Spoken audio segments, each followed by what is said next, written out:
I can. Okay, good. Let me close my email program and then I'll flip it over to Coach so it doesn't ding.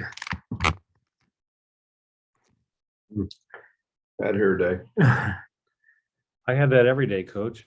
I wish I had your problems. You've got recording paused. I do, and I have restarted, so we should be good to go there. And we're after 4 o'clock, so we'll go ahead and get started, Coach. Why don't you lead us off, and then we'll open for questions. Yeah, it was exciting, exciting, and a couple of exciting announcements happened this weekend, and everything finalized today with Plummer, Alfonso signing his scholarship papers. Very, very excited about what he brings to us. I thought he was. I happened to catch a couple of his games during the year, and what a outstanding shooter, if not one of the best shooters in the country. He's definitely the best shooter in the portal, in our opinion. A guy that had some scary games in terms of his productivity. You make 11 threes in a game, you're doing a lot of good things. Had a 23-point half against Colorado in a comeback. That was exciting. He's just a guy that has tremendous IQ, tremendous feel. He's a gym rat. He's a guy that has a desire to be a want to, a passion to be great. Can play on the ball, which fits our multi-guard offense. A guy that showed playmaking abilities, but is really known for his shooting and his ability to score the ball. Does it in a lot of ways. They're just not step-in threes. They're off screens. They're off ball screens. They're off the bounce. Just a multi-talented offensive talent, and a guy that we think is one of the best shooters in America. So, veteran, very experienced, 14 points a game in a Power 5 conference, and we know with Coach Krzysztofiak at Utah, he was extremely well coached, and so we're very, very excited to have him joining us, and then obviously Trent's announcement that he would be returning. Obviously, you're talking about a guy that has been a major part of this program growing and becoming better. I've said it many times. I think he's the elite perimeter defender in college basketball. He was in the Big Ten for sure. He's a guy that is, the Energizer Bunny. His motor never stops. He's a guy that, when Io was out this year, stepped in and was a proven scorer again, as he was early in his career, and a guy that was epitomizes everything that our culture is about. And so very, very excited to have Trent, and that gives us what we think is an outstanding defender, a guy who can play both spots and has done it throughout his career, and a guy that his game has grown a lot in the last 4 years, and excited to see him back here for his fifth year. All right, well, we'll lead off with Jeremy, and you guys follow in line. Hey, Brad, I hope you're well. I know you made comment of Trent when Io was out. How does his role differ now? It's kind of one of the leaders again on this team, but without Io there. Does his role differ at all now with Io not there? Yeah, and I think that's one of the things, Jeremy, that he's excited about. I think Trent's always been viewed as a guy who's a very capable scorer, and just took on a role that defender, playmaker, made shots when needed, and yet we saw him in that Michigan game be a guy who got downhill. We saw a very much improved game at the rim, and playing in ball screens. And again, I think that the one thing that I'm excited about is maybe we can continue to play really, really fast. I think we've got a team that is the makes of it becoming an outstanding 3-point shooting team. We were a good 3-point shooting team this year. We didn't take a lot of them, but I think as we continue to go here, it's a team that I really like our speed, and I like our tenacity, and obviously Trent's a guy that is an unbelievable two-way player. And then obviously these guys have a huge ceiling offensively, as you're talking about, but they are shorter guys. How do they work together defensively, in your opinion, or what changes for you? Yeah, I like it. I think the one thing the one thing that's hidden a little bit with Curbelo is his length. Trent's already proven. And then you've got a guy in Plummer who's stronger, physical. He's got a little bit of a, Andres Felice, cut up body, more mature, very strong. So they've all got some difference to them. But again, it's we've always gotten guys to guard, and we haven't worried too much about size. Trent's guarded perimeter guys in this league from point guards to small forwards. So I'm excited about that, and especially what we can do on the other end. Thanks, Brad. Good afternoon, Coach. You were asked, I guess it may have been last week, about Coleman and his online Twitter recruiting things that he does. I know Alfonso Plummer and Andre Curbelo have a really good relationship, and obviously Coach Antigua did a lot there too with his Latino ties. How special is it to be able to kind of bring all these different people in from Latin America over the last couple of years for you? Yeah, it's tremendous. I think that I love their passion, and I mean, they're really good players. First of all, I mean, they're capable, high level guys, next level guys, when you start, you see this with Bello and his success, and you see his personality, and most people didn't get to see his personality, because of COVID, but and they know his talents, and people want to be a part of that, and know his reputation, not just here, but worldwide.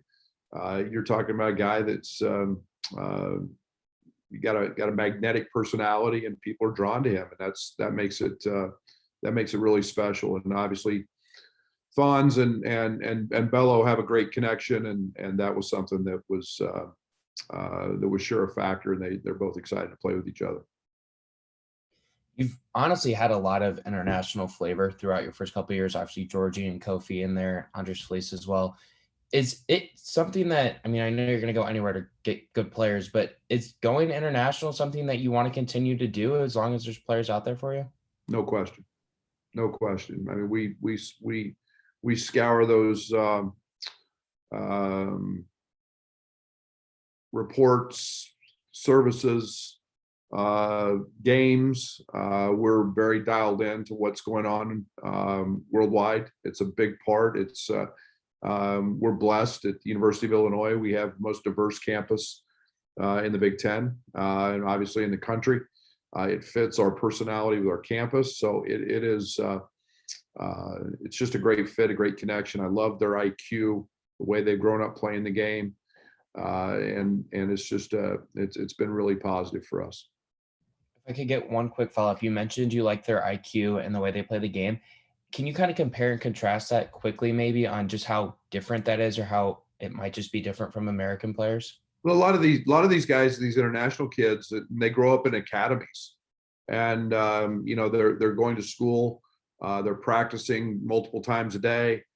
They might only play a regular season, but they're practicing every day. They're working on a national stage or a world stage with their national teams at various levels. So they're just, that's what they do. And they're very dialed into that. And they practice, and they're very fundamental, and get tied in with, some great coaching over there. There's no doubt it's tremendous, and they get it at a very young age. Thank you, Coach. Hey, good afternoon, Brad. I'm curious, with the return of Trent, is there an added importance, just given the roster turnover of Io going pro and Georgie going pro, and we saw Kofi put his name, to have that leadership or that veteran experience in the locker room, is kind of incorporate some new faces here? Oh, absolutely. Trent's been a leader for the last, really 3 years, but two in a significant way.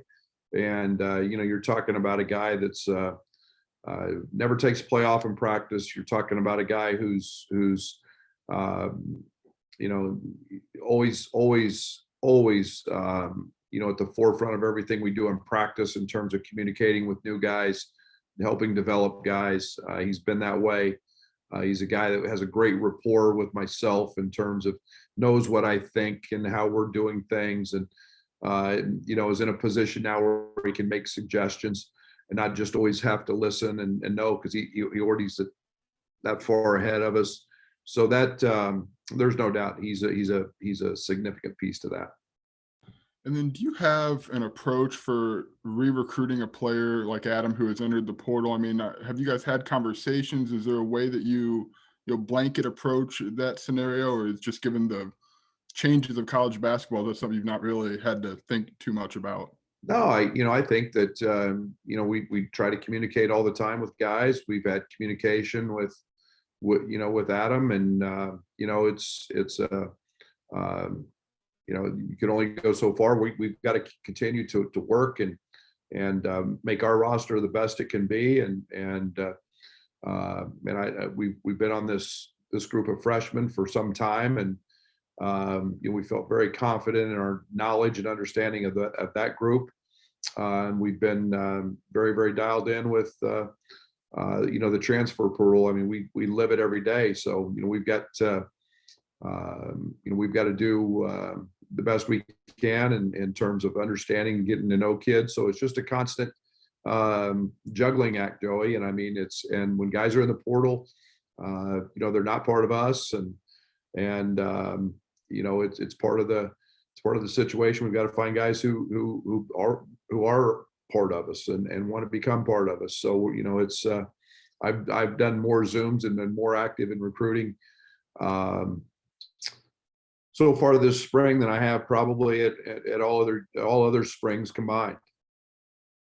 And if I could get one more, has DeMonte indicated maybe what a timeline looks like for his decision to you guys yet? No, he hasn't. We're continuing to communicate and have conversations, and we just we got the celebration tonight, and so we'll continue to work through that. We want to do what's best with him, and academically and athletically as well. So that he's no different than anybody else. They just constantly we just keep trying to have constant communication. Thanks, Brad. Appreciate it. Hey, Brad, can you just, I guess, update me on what's the maximum you can have? I mean, it sounds like super seniors don't count, but what about guys that have declared for the draft and they want to come back? You're talking about juggling. How does all that work with the scholarship limits? Yeah, it's going to vary. I mean, we're going to see rosters this year with super seniors. If somebody has 4 or 5 seniors come back, you're going to see 17, 18 guys on a roster.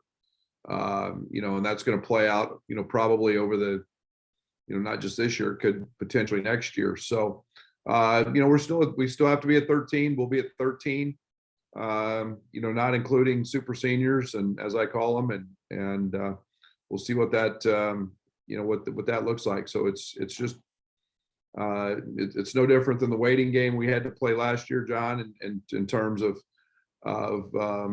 waiting on the draft status and so on and so forth. And we do know, Io's gone, so he's going to be a first round pick and get, so we feel very strongly about that one.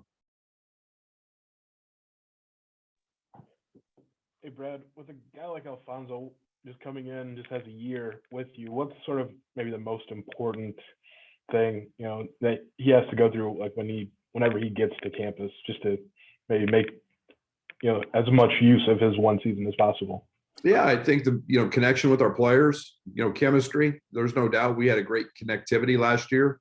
I think that's first and foremost. He's obviously got some familiarity with Bello.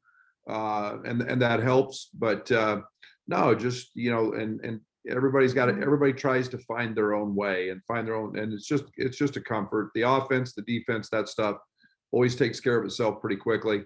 And it's just a connection that he's got to develop with his teammates.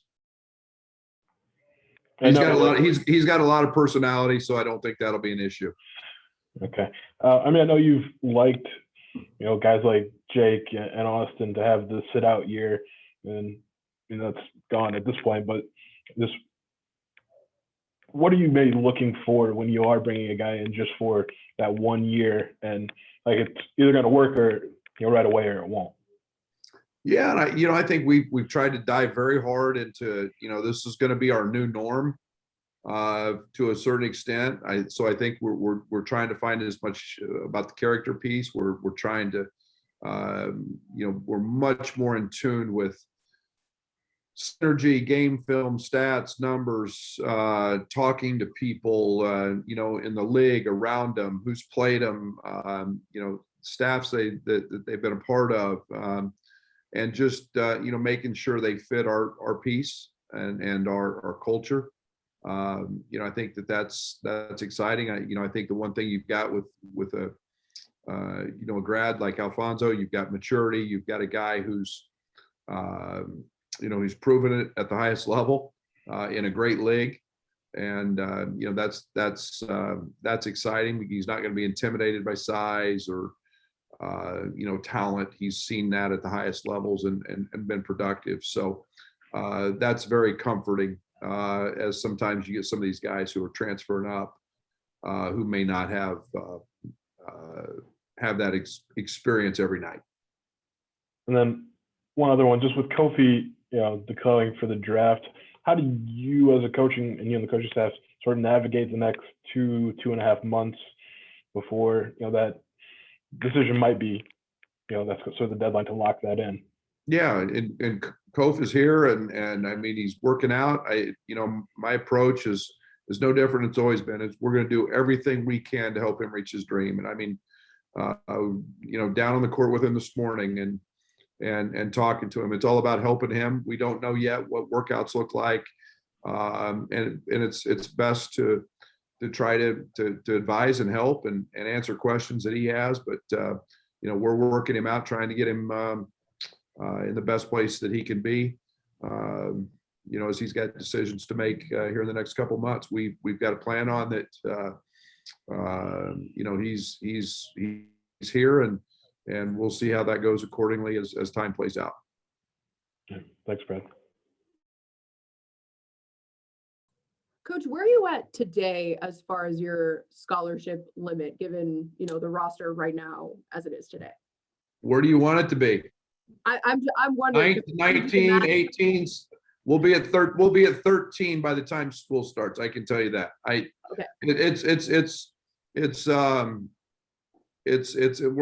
in a great place. Let's put it that way. We're in a really, really, really good place. Sure. And what does it mean to be able just to raise a banner with this program today? It's awesome. It's deserved. This one, in my opinion, needs the asterisk by it because of COVID and all the stress and all the other things. I think it's so special. I think this team has proven they were one of the best teams in the country. Watching a couple of games here in the last week from the Big Ten tournament, you don't realize how high a level this team played at, and last couple of months were incredible. I mean, it was high level stuff, and obviously didn't end that way, but to be a part of 16 wins in the best conference in the history of college basketball, to win a Big Ten tournament, 19 total wins, most quad one wins. This team deserves that recognition. They deserve to be looked at as one of the great teams in Illinois history. And again, first team All-American, the individual awards came with it, a second team All-American, all defensive. It's just unbelievable, the individual accolades that came with this, and it speaks to their connectivity, their love for each other, and that's when they get to walk back in here and see a banner. That doesn't go away. that doesn't go away. All right, thank you. That's it for me. Coach, I wanted to circle back real quick on the international players. They all seem to bring a different kind of skill set, whether it's Andre's passing and ball handling or Georgie's footwork or whatever. How kind of advantageous is that for you when you're trying to scheme up different things on the offensive and defensive side? Well, passing is one of the greatest things in our game. When you can pass, and it allows offense to become easy. They all have different things that, and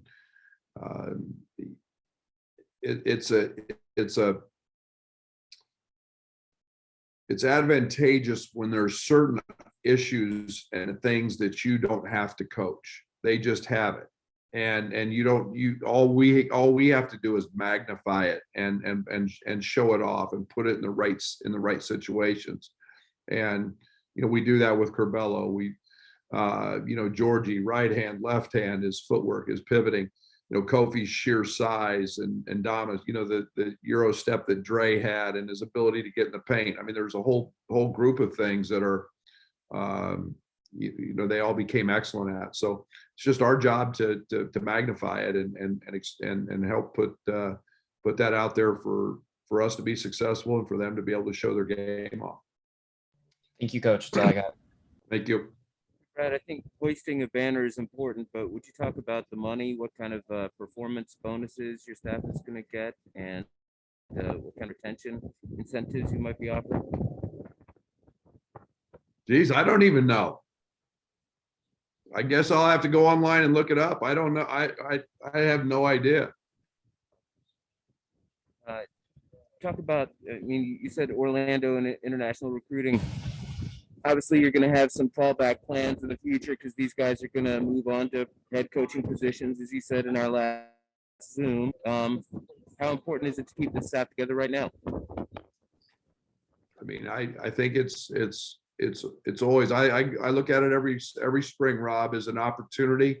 If we do our job and we do it extremely well, that's a reflection of our staff and the fact that they should have opportunities to move their career along. No different than I did it, or anybody else in this profession. And you very seldom skip a step in this profession. There's steps to take and to kind of move along. And getting jobs is not easy. It's really, really hard. But yet I'm also, as we continue to have success, you've always got to have a few things in mind in case you encounter those things. And we'll be no different at some point. But in the meantime, I've got the best staff in the country.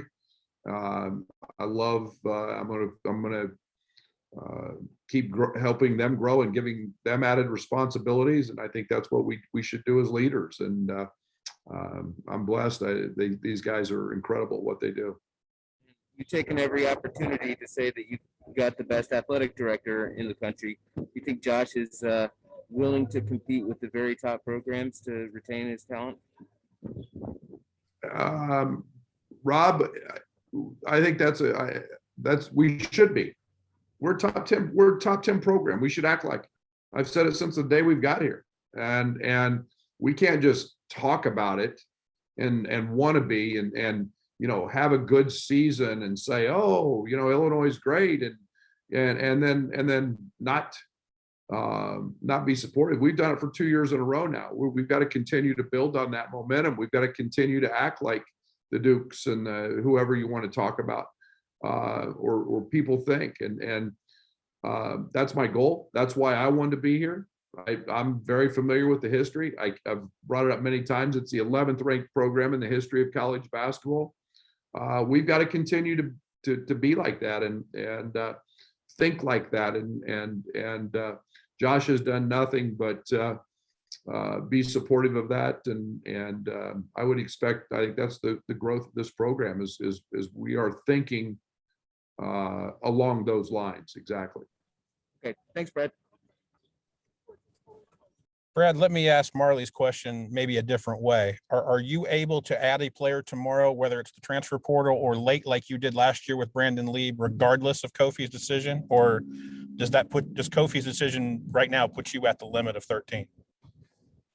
I think we're juggling balls. I think that you always look. I think that we're in a situation in today's world with the transfer portal, and we have no drop dead date when kids can leave. I think we'd be foolish to not continue to look. I mean, you know, we could bring guys in here in August and they transfer out. You know, we're going to have another wave in the portal. All these guys that have declared for the draft and then want to go back to college. You know, some of them will be in the portal, and I think it's about continuing to build, you know, the best roster you can. So it's our new culture. It's our new world. We'll be at 13 when school starts, or 12, or 11, but we won't be over.